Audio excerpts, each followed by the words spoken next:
Hi hello friends, welcome back to Dishan Kannada vlog. ಎಲ್ಲರೂ ಹೇಗಿದ್ದೀರಾ? ಎಲ್ಲರೂ ಚೆನ್ನಾಗಿದ್ದೀರಾ ಅಂದ್ಕೊಂಡಿದ್ದೀನಿ. ಇವತ್ತಿನ ವ್ಲಾಗ್ನ ಸ್ಟಾರ್ಟ್ ಮಾಡ್ತಾ ಇದ್ದೀನಿ. ವಿಡಿಯೋ ಸ್ವಲ್ಪನಾದರೂ ಇಷ್ಟ ಆಗಿರೋ ಪ್ಲೀಸ್ ಒಂದು ಲೈಕ್ ಮಾಡಿ, ಶೇರ್ ಮಾಡಿ, ಹಾಗೆ ಕಮೆಂಟ್ ಮಾಡಿ. ಬನ್ನಿ ವಿಡಿಯೋನ ಸ್ಟಾರ್ಟ್ ಮಾಡೋಣ. ಮೊದಲು ಟಿಪ್ಸ್ ಬಂದ್ಬಿಟ್ಟು ಬಟಾಣಿ ಎಲ್ಲರೂ ಮನೆಯಲ್ಲೂ ಇವಾಗ ಸೀಸನ್ ಆಗಿರೋದ್ರಿಂದ 1 kg 2 kg ಈ ಥರ ತಂದ್ಬಿಟ್ಟು ಇಟ್ಕೋತಾ ಇರ್ತಾರೆ. ಸೊ ಬಿಡಿಸ್ಲಿಕ್ಕೆ ತುಂಬಾ ಕಷ್ಟ ಅನ್ನೋರು ಈ ಟಿಪ್ನ ಫಾಲೋ ಮಾಡ್ಬೋದು. ಸೊ ಬಟಾಣಿ ಈ ರೀತಿ ಜಾಸ್ತಿ ತಂದಾಗ ಏನು ಮಾಡಬೇಕು ಅನ್ನೋದಾದರೆ, ಸೊ ಈ ರೀತಿ ಒಂದು ಬಟ್ಟೆ ಬ್ಯಾಗ್ ಬರುತ್ತೆ. ಸೊ ಗೊತ್ತಲ್ವಾ ಎಲ್ರಿಗೂ, ಕಾಟನ್ ಬ್ಯಾಗು. ಸೊ ಈ ರೀತಿ ತಂದಾಗ ಆ ಬಟ್ಟೆ ಬ್ಯಾಗಿಗೆ ಈ ಬಟಾಣಿ ಎಲ್ಲ ಹಾಕ್ಬಿಟ್ಟು ಜಸ್ಟ್ ಈ ರೀತಿ ಪ್ರೆಸ್ ಮಾಡಿದ್ರೆ ಸಾಕು. ಸೊ ಬಟಾಣಿ ಎಲ್ಲ ಚೆನ್ನಾಗಿ ಬಿಡ್ಕೊಂಡಿರುತ್ತೆ. ಸೊ ನಾನು ತೋರಿಸ್ತಾ ಇರೋ ಪ್ರಕಾರ ನೀವು ಈ ರೀತಿ ಫುಲ್ಲು ರಫಾಗಿ ಏನು ಪ್ರೆಸ್ ಮಾಡೋಕ್ಕೆ ಹೋಗ್ಬೇಡಿ. ಸೊ ಲೈಟಾಗಿ ಈ ರೀತಿ ಪ್ರೆಸ್ ಮಾಡ್ಕೊಳ್ಳಿ. ಸೊ ಈ ರೀತಿ ಉಜ್ಜೋದ್ರಿಂದ ಬಟಾಣಿ ಕೂಡ ಬೇಗ ಬಿಡಿಸುತ್ತೆ, ಹಾಗೆ ಟೈಮ್ ಕೂಡ ಸೇವ್ ಆಗುತ್ತೆ ಅಂತಲೇ ಹೇಳ್ಬೋದು.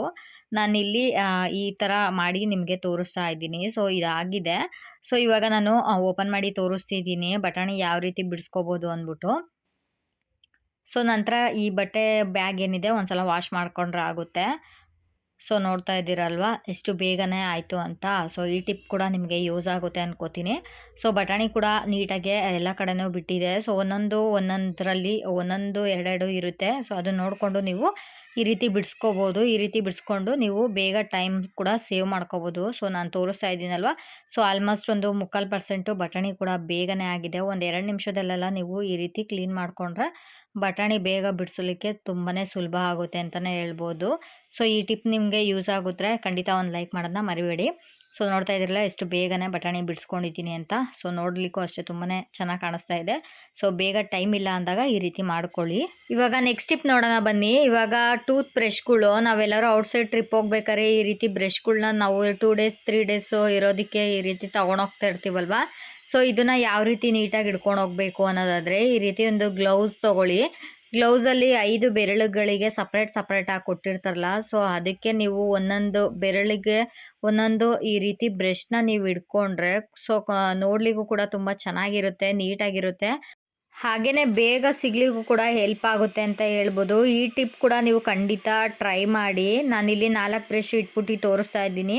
ನೀವು 5 ಬ್ರಷ್ ಇದ್ದರೆ ಸೊ 5 ಬ್ರಷ್ಗಳನ್ನೂ ಕೂಡ ಈ ರೀತಿ ಹಿಡ್ಕೋಬೋದು. ಇದು ಕೂಡ ಅಷ್ಟೇ ನಿಮಗೆ ಈ ಟಿಪ್ ಕೂಡ ಯೂಸ್ ಆಗುತ್ತೆ. ಇದು ಸಪ್ರೇಟ್ ಆಗಿರೋದ್ರಿಂದ ಒಂದೊಂದು ಬ್ರಷ್ಷಿಗೆ ಒಂದೊಂದು ಟಚ್ ಆಗೋದಿಲ್ಲ. ಅದಾದಮೇಲೆ ಈ ರೀತಿ ನೀಟಾಗಿ ಪ್ಯಾಕ್ ಮಾಡಿಕೊಂಡು ಇದಕ್ಕೊಂದು ರಬ್ಬರ್ ಬ್ಯಾಂಡ್ ಹಾಕ್ಕೊಂಡ್ರೆ ತುಂಬ ಸೇಫ್ ಆಗಿರುತ್ತೆ ಅಂತಲೇ ಹೇಳ್ಬೋದು. ನಾನಿಲ್ಲಿ ಹಾಕಿ ತೋರಿಸ್ತಾ ಇದ್ದೀನಿ ನೋಡಿ. ಈ ರೀತಿ ರಬ್ಬರ್ ಬ್ಯಾಂಡ್ ಎಲ್ಲರ ಮನೇಲೂ ಇರುತ್ತೆ. ಇದು ಒಂದು 2 ಸುತ್ತ ಹಾಕ್ಕೊಂಡ್ರೆ ತುಂಬ ಟೈಟಾಗಿ ನೀಟಾಗಿ ಕಾಣಿಸುತ್ತೆ. ಸೊ ಸಪ್ರೇಟಾಗಿ ಇರುತ್ತೆ. ಅದಾದಮೇಲೆ ಈ ರೀತಿ ವ್ಯಾನಿಟಿ ಬ್ಯಾಗು, ನಿಮ್ಮ ಹತ್ರ ಯಾವ ಬ್ಯಾಗ್ ತೊಗೊಂಡೋಗ್ತೀರಾ ಅದರಲ್ಲಿ ಈ ರೀತಿ ಹಾಕ್ಕೊಂಡ್ರೆ ತುಂಬ ಈಸಿಯಾಗಿ ಕೂಡ ಸಿಗುತ್ತೆ ಅಂತಲೇ ಹೇಳ್ಬೋದು. ಈ ಟಿಪ್ ಕೂಡ ನಿಮಗೆ ಫಾಲೋ ಮಾಡಿ. ನೆಕ್ಸ್ಟ್ ಟಿಪ್ ನೋಡೋಣ. ಈಗ ಬಟಾಣಿ ಈಗ ಸೀಸನ್ ಆಗಿರೋದ್ರಿಂದ ಈ ರೀತಿ ಬಟಾಣಿನ ತಂದ್ಬಿಟ್ಟು ಸ್ಟೋರ್ ಮಾಡಲಿಕ್ಕೆ ಒಬ್ಬೊಬ್ಬರು ಇಷ್ಟಪಡ್ತಾರೆ. 1 ಇಯರ್ವರೆಗೂ ಯೂಸ್ ಮಾಡ್ಕೋಬೋದು. ಇದನ್ನು ಯಾವ ರೀತಿ ಯೂಸ್ ಮಾಡ್ಕೋಬೇಕು ಅನ್ನೋದಾದರೆ, ಏರ್ ಟೈಟ್ ಕಂಟೈನರ್ ನಿಮ್ಮ ಹತ್ರ ಬಾಕ್ಸ್ ಇದ್ದರೆ ಸೊ ಬಾಕ್ಸಲ್ಲಿ ಕೂಡ ಯೂಸ್ ಮಾಡ್ಬೋದು. ನಾನಿಲ್ಲಿ ವಾಟರ್ ಬಾಟಲಲ್ಲಿ ಯಾವ ರೀತಿ ಸ್ಟೋರ್ ಮಾಡ್ಕೊಳ್ಳೋದು ಅಂತ ತೋರಿಸ್ತಾ ಇದ್ದೀನಿ. ಸೊ ಒಂದ್ಸಲ ವಾಟರ್ ಬಾಟ್ಲನ್ನ ನೀಟಾಗಿ ವಾಶ್ ಮಾಡಿ ಸ್ವಲ್ಪ ಬಿಸಿಲಿಗೆ ಒಣಗಿಸ್ಕೊಂಡು ಇಟ್ಕೊಳ್ಳಿ. ಈ ಬಾಟಲ್ಗೆ ನಾನಿಲ್ಲಿ ಬಟಾಣಿನ ಹಾಕ್ತಾ ಇದ್ದೀನಿ. ಸ್ವಲ್ಪ ಏರ್ ಟೈಟ್ ಕಂಟೈನರ್ ಆಗಿರೋದ್ರಿಂದ ತುಂಬ ದಿನ ಬಾಳಿಕೆ ಬರುತ್ತೆ. ಆಗ ನಾವು ಈಸಿಯಾಗಿ ತೊಗೊಳ್ಲಿಕ್ಕೂ ಕೂಡ ಯೂಸ್ ಆಗುತ್ತೆ. ಸೊ ನಾನಿಲ್ಲಿ ಹಾಕಿ ಕೂಡ ನೀಟಾಗಿ ಈ ರೀತಿ ಪ್ರೆಸ್ ಮಾಡಿ ಹಾಕ್ತಾ ಇದ್ದೀನಿ.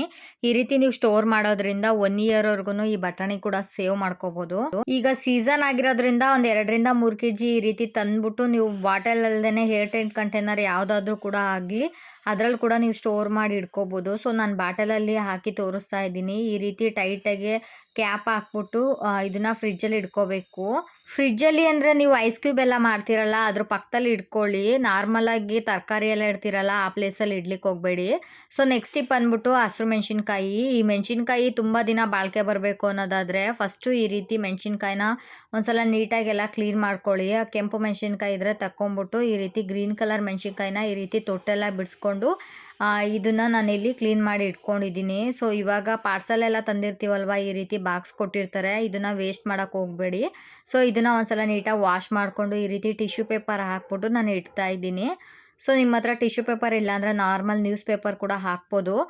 ಅದಾದಮೇಲೆ ಈ ರೀತಿ ಮೆಣಸಿನ್ಕಾಯಿನ ನಾನಿಲ್ಲಿ ಸ್ಟೋರ್ ಮಾಡ್ತಾ ಇದ್ದೀನಿ.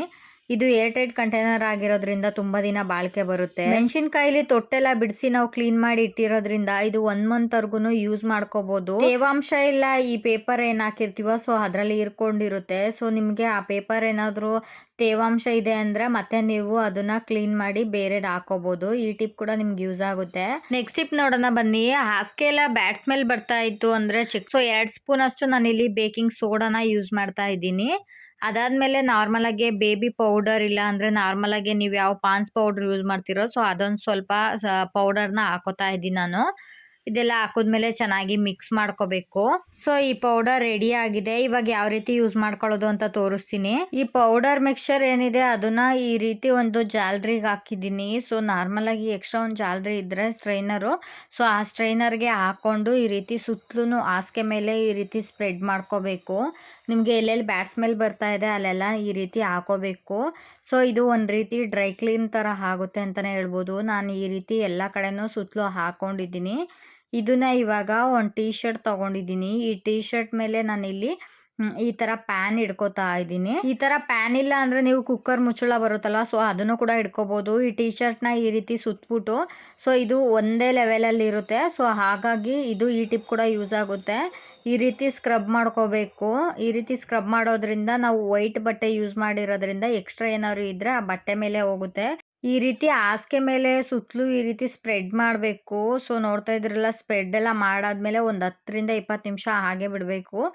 ಆ ನಂತರ ನೀವು ಒಂದು ತ್ಯಾವ ಬಟ್ಟೆ ತೊಗೊಂಡು ನೀಟಾಗಿ ಒರೆಸಿದ್ರೆ ಈ ಥರ ಬ್ಯಾಡ್ ಸ್ಮೆಲ್ ಏನು ಬರೋದಿಲ್ಲ. ಈ ಟಿಪ್ ಕೂಡ ನಿಮಗೆ ಯೂಸ್ ಆಗುತ್ತೆ.